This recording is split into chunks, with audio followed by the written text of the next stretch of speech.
was the economic model under threat.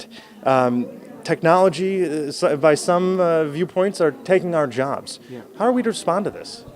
Yes, if it is the case that technology is taking the job, which is a controversial, but it can really occur, we have a problem because the economy is based on capital and on labor. So if labor disappears, then we have all the tax which is attributable to this labor, which will disappear. So the government will not have enough money to finance the social security, will need money to pay for the unemployed people, and the consumption could go down because the workers would not have enough money.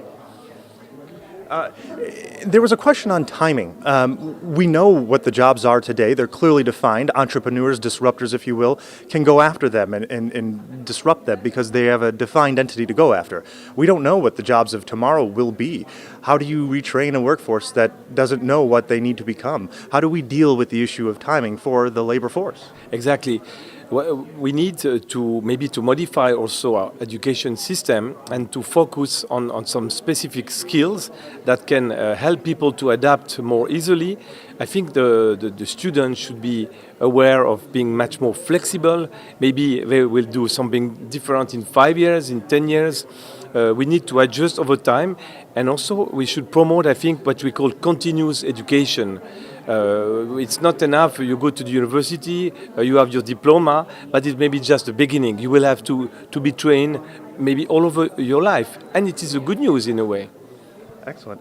And a question on the CIFA forum is specifically quite unique that it brings together academia, members of the public sector, members of the private sector, most notably the finance industry. Is this the type of dialogue that will help kind of get to those concrete solutions that we'll need down the road?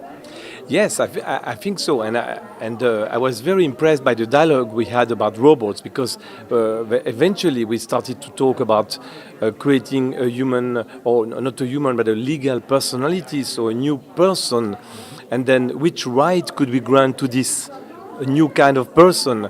Then can we mistreat a robot, or do we accept that the robot become a soldier? So I mean, these are very profound and delicate philosophical and important issue that we could discuss here.